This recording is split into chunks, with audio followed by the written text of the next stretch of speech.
इसमें कुछ दूसरे स्कूल संचालक थे, उन्होंने हमारे संज्ञान में लाया था कि इस तरह से एक स्कूल है जो बिना मान्यता के 8वीं तक चल रहा है, अभी उसे मान्यता नहीं मिली है।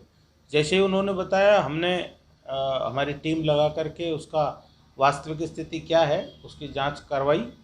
जांच कराने में ये सामने आया कि हाँ, वो विद्यालय बिना मान्यता के जिन कक्षाओं की अनुमति नहीं थी उनकी भी पढ़ाई करवा रहा है अपने स्कूल में। तो जैसे ही इस बात की जांच हुई, हमने सीधा सीबीओ को स्कूल बंद कराने और उसके खिलाफ कानूनी कार्रवाई करवाने के लिए आदेशित कर दिया। उन्होंने हमसे संपर्क किया कि सर, हमने फ़ाइल लगाई थी और चूँकि फ़ाइल मान्यता में है इसलिए हमने प्री प्राइमरी कक्षाएं चला करके उनके साथ ही कुछ ऊपरी कक्षाओं के बच्चे भी हमने बिठाए, ऐसा उन्होंने किया था। तो जैसा विभागीय नियम है और आरटी का में प्रावधान है, उसके हिसाब से उनके खिलाफ कार्रवाई करने के लिए हमने सीबीओ को अधिकृत कर दिया है, लिख दिया है। किस अधिनियम का उल्लंघन हुआ है, क्या पाया गया? आरटी अधिनियम 2009 के तहत ही अभी मान्यताएं दी जाती हैं और उसी का उल्लंघन हुआ है। तो उसमें जो प्रावधान है कि बिना मान्यता के अगर कोई विद्यालय पाया जाता है तो सबसे पहले उस पर बंद करने के आदेश दे करके, अगर आदेश देने के बाद भी वो चलता है तो पर डे उसमें पेनल्टी का प्रावधान है। तो वो पेनल्टी भी इम्पोज होगी और फिर भी नहीं चलता है तो कानूनी कार्रवाई जो बनती है वो करने का प्रावधान है। उसी के तहत हमने कार्रवाई के लिए लिखा है। इस तरह से है। इसी साल शुरू हुआ था? हाँ, ये अब हमारे जानकारी में इसी साल आया है और इनकी जब फाइल देखी तो उसमें पाया गया कि अप्रैल में इनका जो एफिलिएशन के लिए, मान्यता के लिए इन्होंने फाइल लगाया था वो रिजेक्ट हुआ है बीकानेर से। उसके बाद हमने उनको सूचना भी कर दी कि आपके भूमि दस्तावेजों में कुछ कमी है स्वामित्व वाली, इसलिए आपका फॉर्म और फाइल रिजेक्ट हुआ है, आप इनकी पूर्ति करके पुनः भेजें। तो हो सकता है मान्यता मिल भी जाती, लेकिन उन्होंने उसको पूर्ति करके भिजवाया नहीं और वो मान्यता मिली नहीं। और उन्होंने इसी आशा में कि चूँकि फाइल लगा दी गई है और मान्यता मिल जाएगी, तो हम समझते हैं शायद इसी साल उन्होंने चलाया होगा।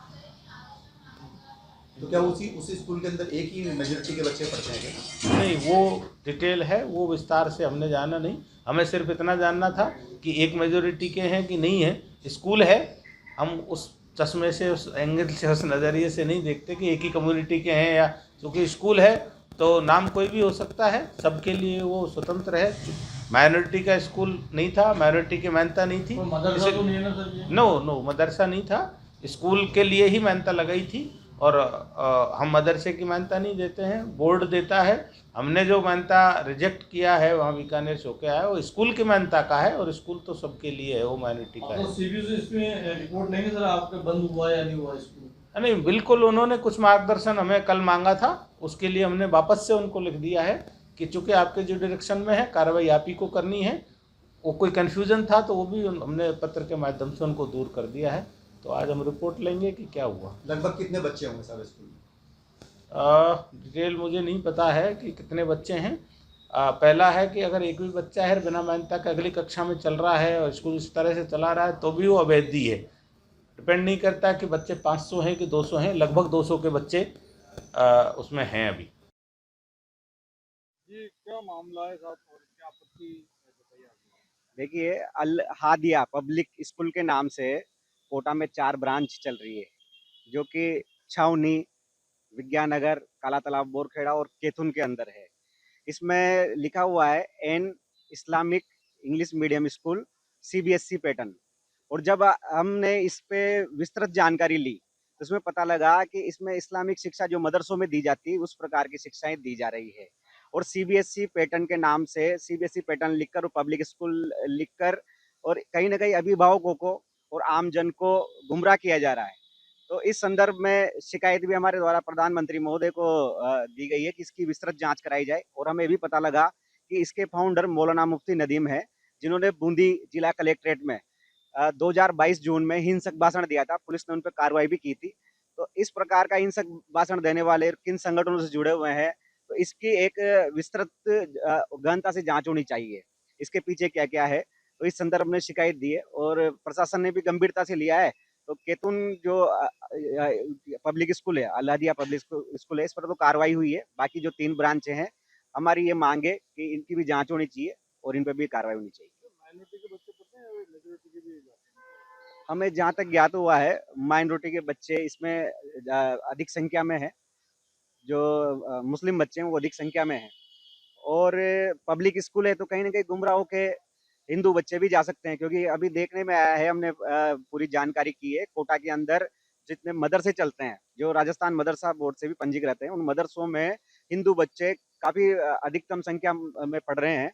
और इस मामले में हमने भी पहले भी प्रधानमंत्री महोदय को शिकायत दी थी, तो उन्होंने पूरी डेटा जानकारी मांगी है। इसमें अमरपुरा, जो सुल्तानपुर के पास अमरपुरा गांव है, उस मदरसे की तो हालत ये है कि उसमें 90% से अधिक बच्चे हिंदू पढ़ रहे हैं। अनंतपुरा में जो मदरसा है उसमें 50% से ऊपर बच्चे जो वो हिंदू पढ़ रहे हैं। तो ऐसे कई स्थानों पर हमने पूरी सूची दी है, उसकी जांच भी चल रही है और प्रशासन उस पर कार्रवाई करने के लिए भी बोला है प्रशासन ने। योगेश रेनवाल, बजरंग दल कार्यकर्ता। लिखा है तो रद्द हो जाएगी, उन्होंने हमें प्रस्ताव भेज देगा, हम देखकर रद्द कर देंगे।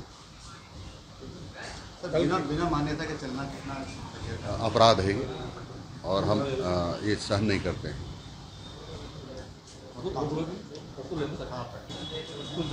जो ये हरिराई नाम है स्कूल का, इसकी मान्यता नहीं थी, क्योंकि मान्यता नहीं होने के कारण से अधिकारियों ने जांच की, तो अब उसको बंद कराने का आदेश दे दिया और वो विद्यालय नहीं चलेगा।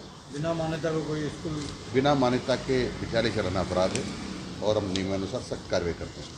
आपके राज्य की खबरें, आपके शहर की खबरें सबसे पहले जानने के लिए देखते रहें अमर उजाला।